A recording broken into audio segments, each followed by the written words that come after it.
Jennie Joseph presents The Hands That Caught Us, a legacy podcast series with our midwife elders, an archival offering through the Perinatal Pause Podcast with Jennie Joseph, where we rest, reclaim, and remember one story at a time. Welcome to The Hands That Caught Us, a sacred series within the Perinatal Pause Podcast with Jennie Joseph. In each episode, we sit in reverence with our elder midwives, keepers of ancestral knowledge, community healers, and witnesses to the sacred continuum of life. These conversations are a pause, a restoration, and a reclaiming of our birthright. These are the stories that built us, and these are the stories that sustain us. All right. So, welcome, Mekazin. I'm so happy you could join today. I'm thrilled to learn more about BA NIA, yourself and Aquilla, and the wonderful work you do.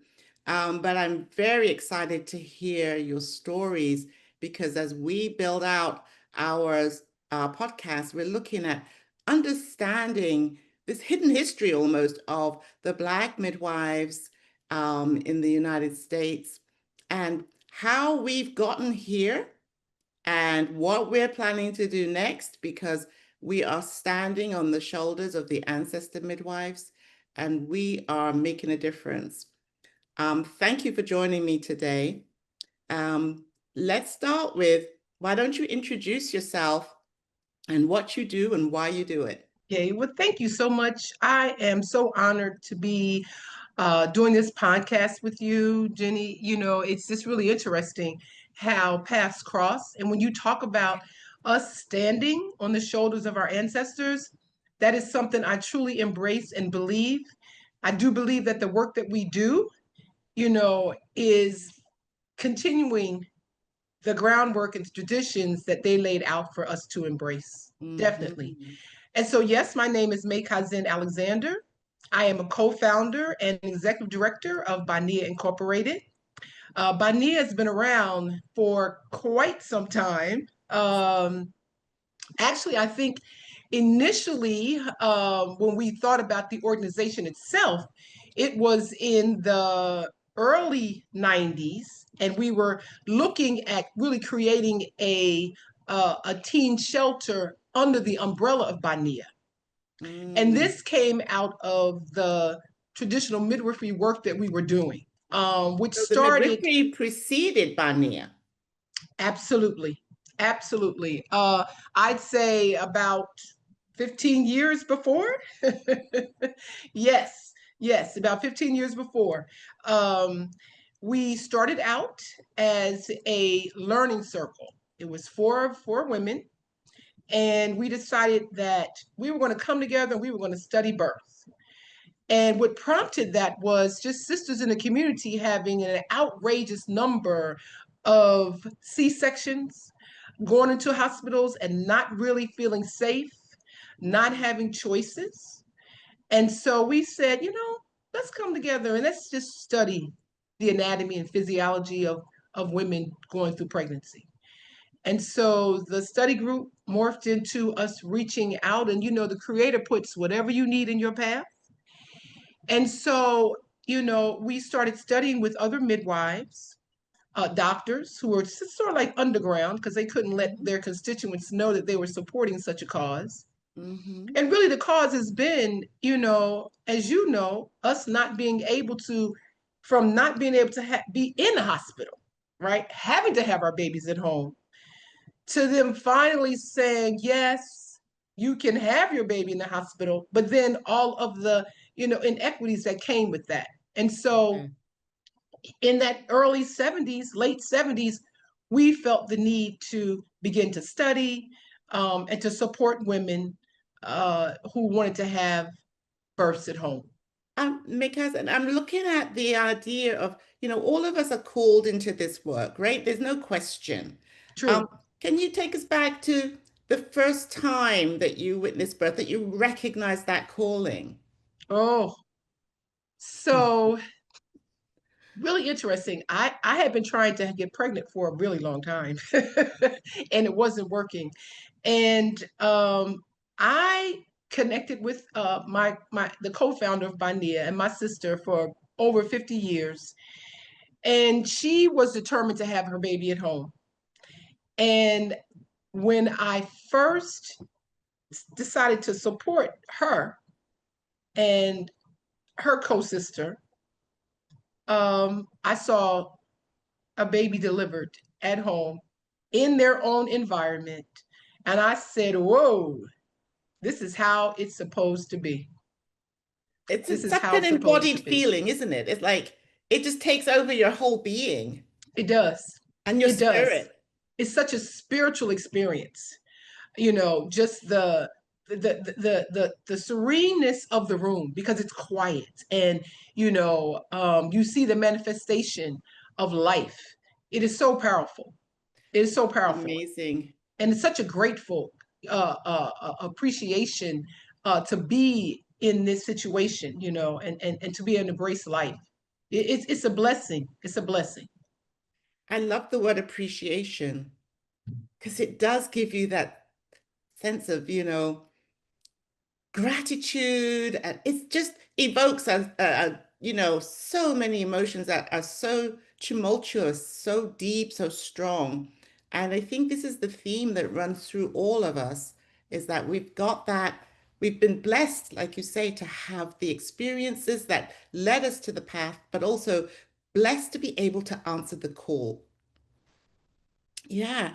Um, with you describing that, it just makes me think about, again, who were the midwifery elders at that point then? What did you know about them? Whose hands caught you? So it's interesting because we actually started studying with other elders Mhm. who wanted to pass on their Yes, knowledge like we want to, that's right? right. So that it continues. That's right. And they had seen some things that, you know, in another world would be an emergency C-section. Yes, They had seen some things such as a face presentation, such as exactly. breech, Yes, such as two twins and not one being delivered vaginally and the other being a C-section. And so we were able to be mentored yes, and guided and studied under those hands. that's right. If you think about how, since millennia, since time began, that is the way midwifery has prevailed, as each elder passes on the knowledge through to the next generation, and the empirical training of midwives, who then become literally and are the literal guardians of birth, are the experts of normal, because Oh, this is how we have gained these skills, right? yes. I love that. The guardians of birth. I love that. Yeah. See, so, with you having that, you and the sister Aquilla having that, genesis of how you began in practice, um, talk a little bit about some of the obstacles you guys faced, especially as Black midwives in America, Black midwives in the underground space, even in America. Let's talk a little bit more about how and what you had to overcome to prevail, because you're still here, right? Yes, yes, yes. We had delivered quite a few births, and quite honestly, when I talk about breech, we delivered twins, all types of presentations, and only from studying, from honing in on our craft and having other people to pour into us. Um, Really interestingly, because we were underground, Yes. uh, and our community is a close knit community. And people would come to us, and we would welcome them, we would take them in. They were earlier on because diet and nutrition was very important to us. Hmm. um, we really preferred people to be more on a vegan or vegetarian end of their diet to reduce some of the health issues that are rampant in our community. So just that whole low salt, no sugar diet. We were very particular about who we brought in, because there was a trust level. Because quite Yes. honestly, we could have been, carted off and incarcerated, Yes. um, Yes. to give women the freedom of choice. And so, of course, you're called all time of the day, all time of the night. And again, people really knew about us through word of mouth. That's And so right. we screened our clients as best as we could. And, all praises to the creator who protected us, protected our hands, protected our feet, protected our path so that we Protected your could hearts. protected our heart and our families so that we could continue on this journey. And so that was our life for, well, we're still here. We're still doing, I am still doing home births. Uh, and so we continued. There was a pause. There was a pause at some point, Jennie, because we were afraid of being arrested. It started getting kind of, as they say, kind of hot. And Yeah. people start to, know us outside of our circle. And so, but for a long time, and we delivered babies in New Orleans, New Mm. York, Seattle, Atlanta, and of course here in Chicago, California. And so, we start, getting quite a bit of a reputation. And, at some point I looked at my sister Aquilla and I said, we're gonna have to like close up shop for a minute. And so we did that for some number of years, went back to doing other life. Yes. Um, and quite honestly, in 2017, when the statistics started to, just get crazy in terms of more, health inequities, C-sections, moms and babies dying, just decided that, what? We need to brush off, dust off BA NIA and, surface again in another way. It's so important to help people understand the timelines. You mentioned that you took a pause. I call this podcast the perinatal pause for a reason. I think it's time for us to take another pause because what we are doing or trying to do and what we're up against, which is these worsening statistics, how on earth can the United States stand in this space of we are dead last, literally, amongst developed nations for maternal health? Last in all these resources, all of this money, all of this power even is not serving and supporting and helping women and babies thrive. But yet it's worsening. That piece is what really has me caught up. And there are times when we have to take a pause because we have to do something different and we need a We do. minute. So talk a little bit about what did you and Sister Aquilla and BA NIA, what did you do to get to that space of rest, which obviously was still resistance, but talk a little bit about how have you sustained yourselves? What is it that you've managed to do to keep you going, that you're still here? So I'm going to answer that, and then I want to segue and bring Aquilla in because Aquilla has joined us. Lovely. I would say that we never really stopped because when you're about the business of serving and being of service, it don't ever stop. It may morph into something else, which is basically the same thing. It's just cyclic. And so we were on another cyclic move. I went back to school. Mekazin worked and literally ran the city of Chicago administratively with the programs and stuff. Mm. Very, very much so.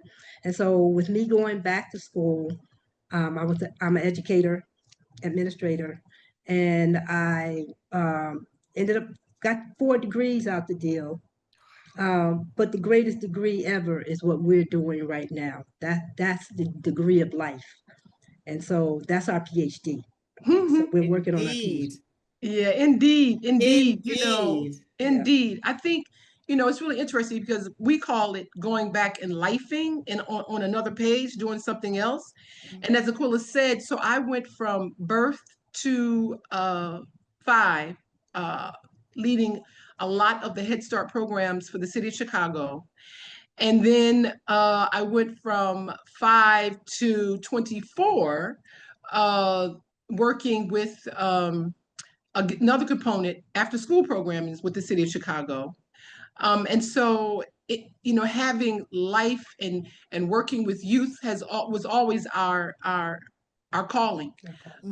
And in between that time, we still delivered births here and there.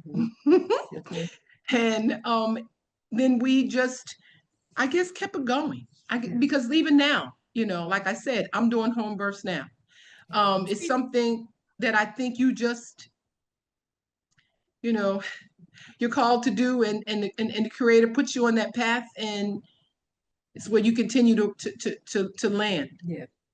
It's building resilience, it seems, that, as you've described it, both of you, different pathways, but still managing to do the core work. And I think that's really such a great analogy. It's lifing, basically. Yeah. And midwives standing at the portal of life as life begins. But, historically, midwives have also stood at the end of life, right? That throughout the continuum, essentially. True. And so you're, as you described, you're going from birth right through and out the other end. I wonder how, as all of us, especially as we begin to age out, as we are in that role of trying to move through, but also hand down our learnings and our experiences and our teachings, what does it mean for you guys, as you do this work and this calling, from the perspective of serving your people, our people, how does that play in? Like, this is where, I think is different than just the physical or the competencies of doing midwifery work. There's something else here. Do you want to share a little bit about that? Like, what is it Well, that we're for doing? one, we've always been about community. We came up in the time of, right, with the civil rights movement, with the Black Power movement, and so we came through a time where Black people were causing change and making change, and we're products of that. And so, it never left us. So everything that we've done has been out of the vein of empowerment, Yes. community, building community. So we understood that, and as women, we really grabbed hold to sisterhood. It's about building Yes, a strong that's an important sisterhood. part, isn't it? Yes, The support for the community, the support from the community, but the support for each other. yes, Absolutely. Absolutely. It's so important that we continue to lift each other up in ways that only we know the support is needed. I'm a firm believer that, all we need is, in our case, some funding to support what we do, and then just move out the way, because we got this. Who better than people who live in your community, come from your community, to serve your community? You live in a community, you best know the ills and the norms and the assets that are in your community. And from that foundation, you can better serve, because you can address those needs, because you've experienced some of the same things that the people you're trying to serve have gone through. And so it's been, I guess, a part of our legacy to work in community and to embrace, those things that needed to be touched on, and try to improve those areas where we know we are weak. and see, and what's lacking, I think, for us today is the lack of vision. We're visionaries. Yes. We came out of an era of visionaries. Yep. That's why we were able to do all that we did, from really, we can say from slavery all the way straight through if we want to, and even before that. That's right. But as visionaries, and now we suffer from the lack of vision this day. And so, and I think that's what kind of sets us apart, because our teeth was broken in on visionaries, on vision. Exactly. We think about the trajectory of midwifery in the United States, and this country was built on the human chattel, the commodity of human beings, but it was the midwives who delivered those human beings. That's right. Both Black and white. Yeah. Delivered Black them, midwives delivered America. nursed them, gave them the strength they need to evolve into who they are today. And so what makes it so daunting is the lack of vision. Mm. And we are really suffering today from the lack of vision, from the lack of understanding how critical it is that we move as a community. That, and it does truly take the village. We can't do this without each other. And somehow or another, we have not been able to bring that into focus as it should be, as it must be, if we're going to really conquer, grab the beast by the horn. So as we travel through BA NIA, one of the things that we hold true to is having a cultural significance, because Yes. in our minds, it's our culture that's been lost. Mhm. And when you lose your culture, you assimilate other cultures that are not best suited for your DNA. Yes, ma'am. We are here because of the strength of our ancestors who have laid the path for us to follow.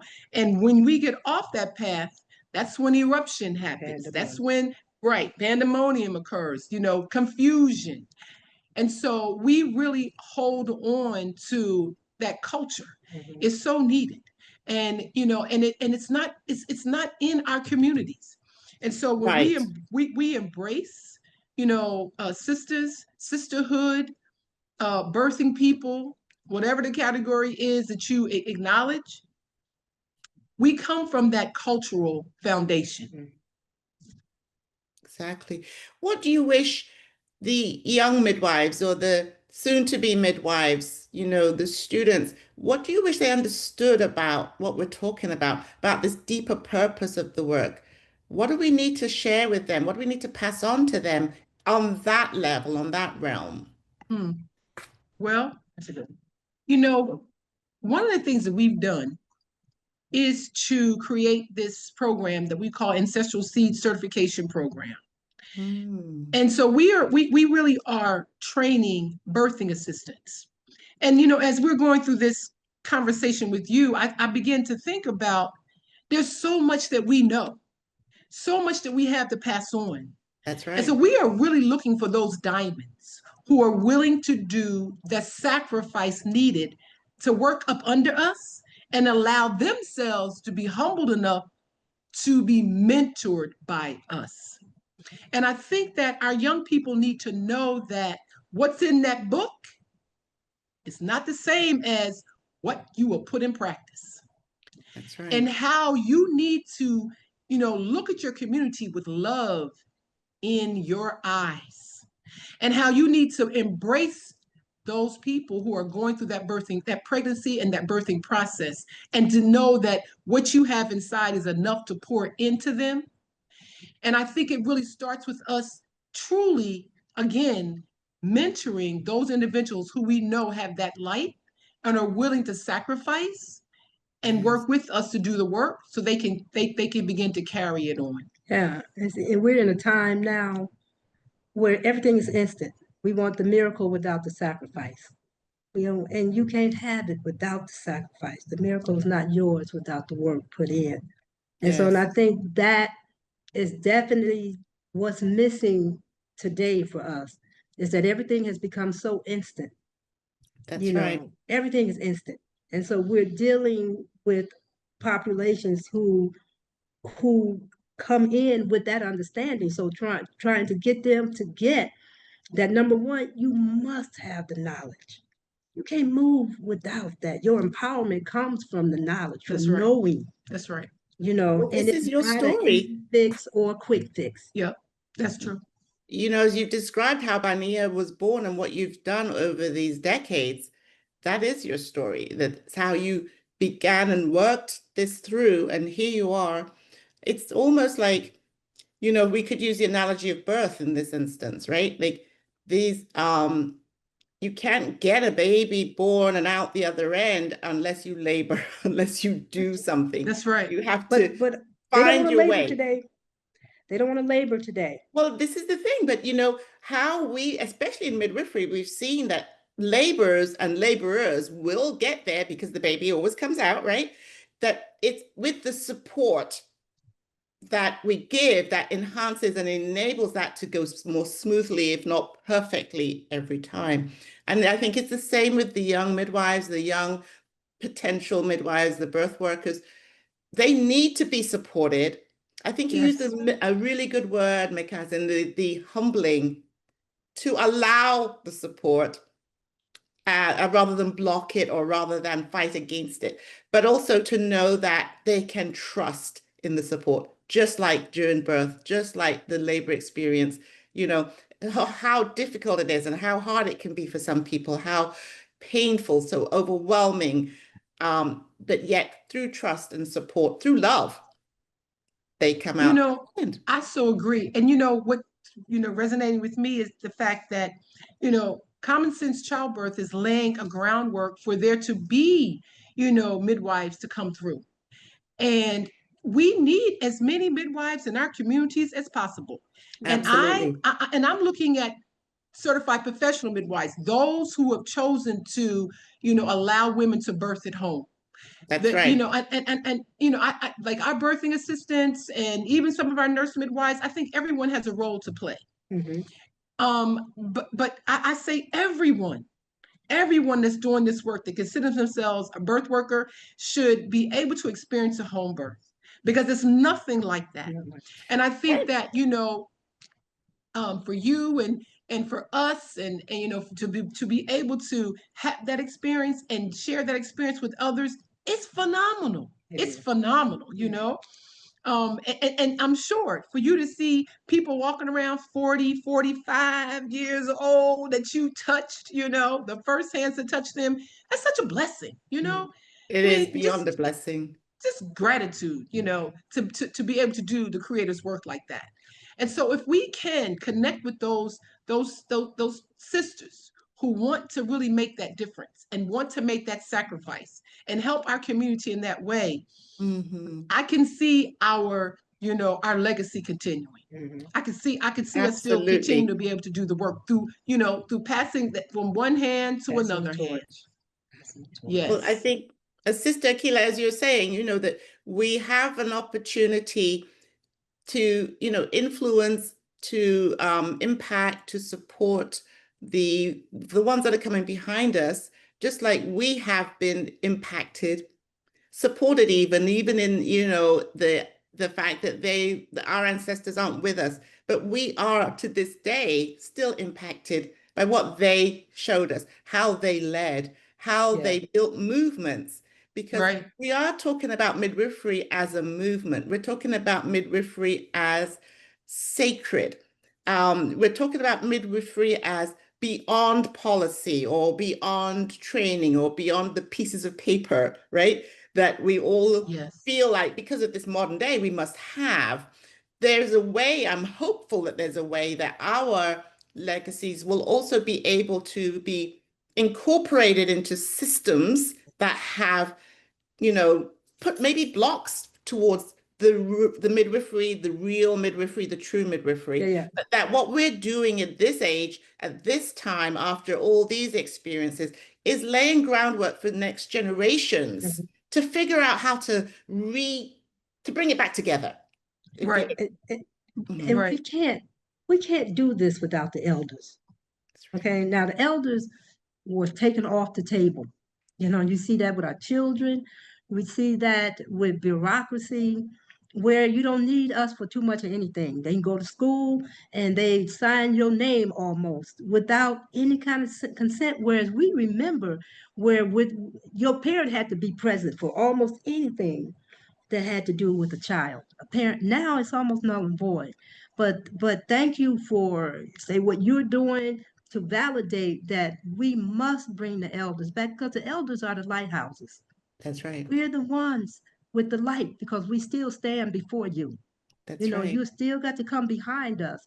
And so, being able to be able to offer up in this manner with you interviewing us and stuff is to say that we cannot do this unless you bring the elders. That's what makes us so important. It's not that we're better than, greater than, any of that. But we've been in this for such a long time that you cannot diminish what we've learned because it stands. It has stood through time. Yep. What we learn, what we know, what we have to pass on, you know, it's vital. And our young ones have to get that, okay? We have to really stop and look at how we have been decimated in our communities, which has impacted this whole birthing process. We have been decimated. We have been literally transformed into something other than what we chose for ourselves.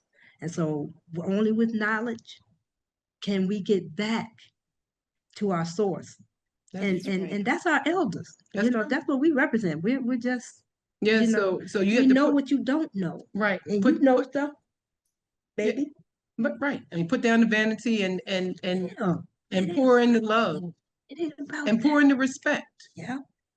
That's right. And also the dignity. And, we have another analogy here.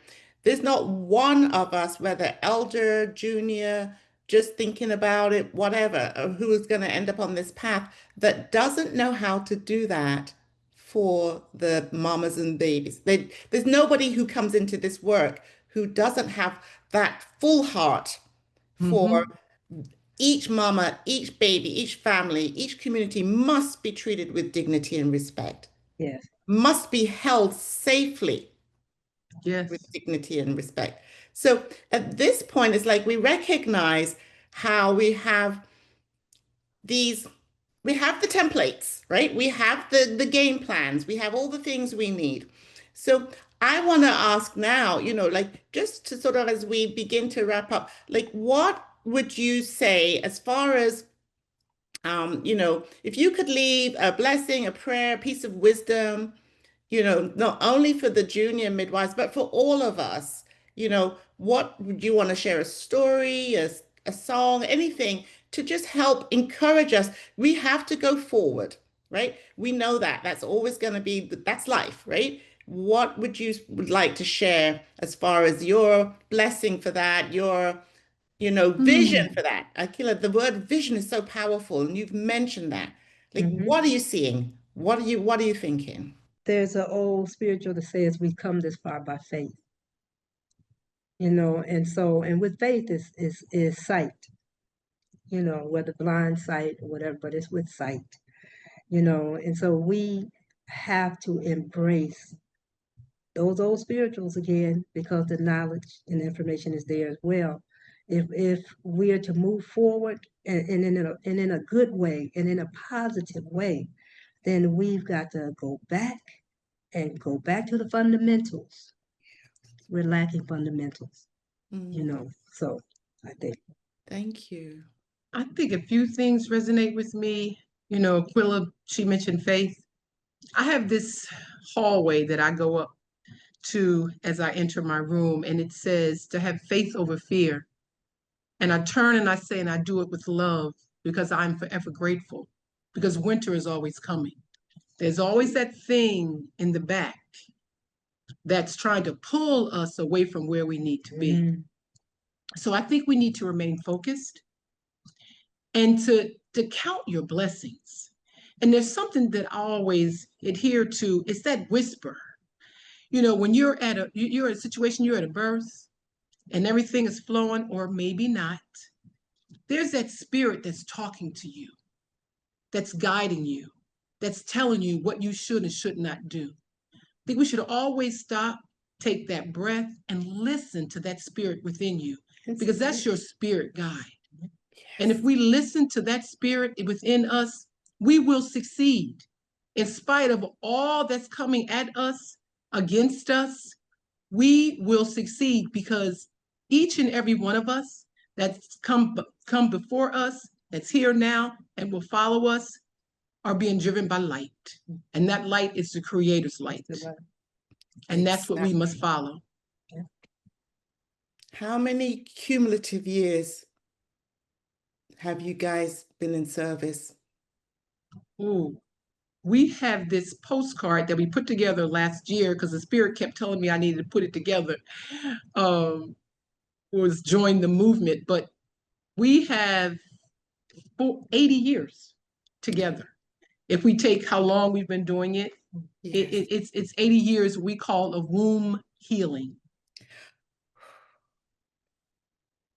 sacrifice. How many mamas and babies do you think, just ballpark, Ooh, through those years? Aquilla has something about that. Yeah, they say, one thing that was said and told is that you never count your blessings.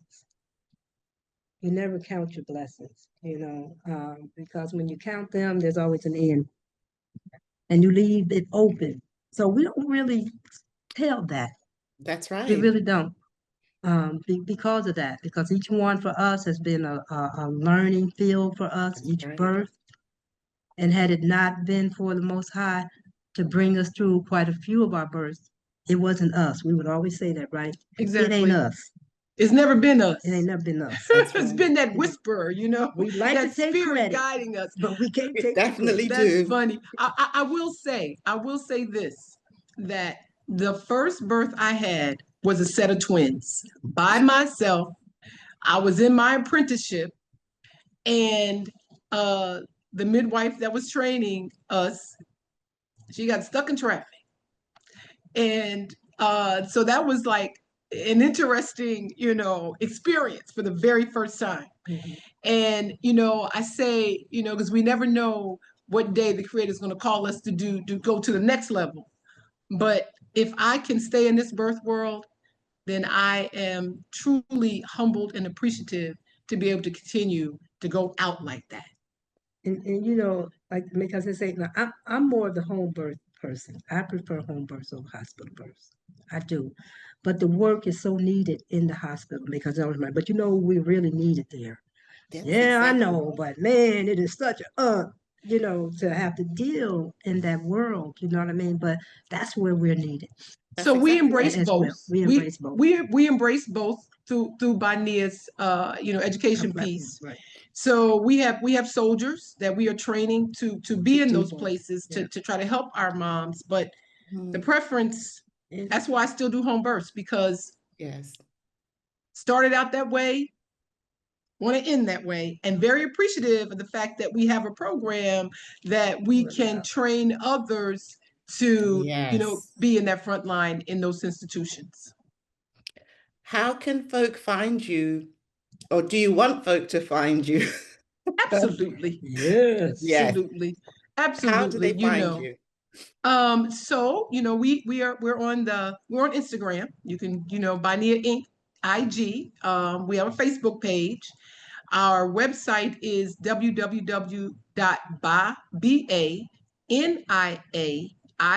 www.BANIAINC.com.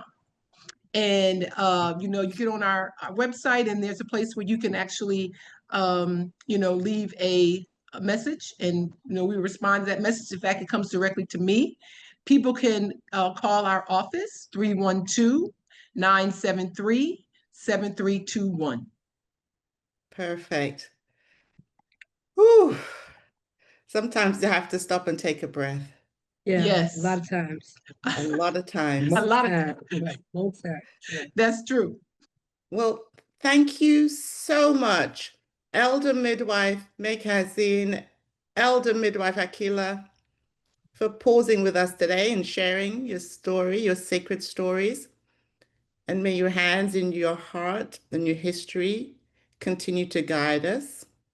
And this has been a moment of remembering and resting and reclaiming with the Perinatal Podcast. And The thank hands that you. caught us.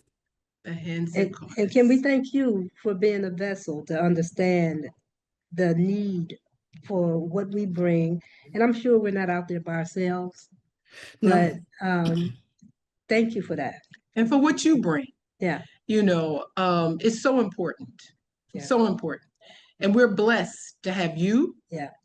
And for you to be able to train up others to walk in this path. Yes. So thank you. Sisters. Thank you so much. Thank So you. appreciate you.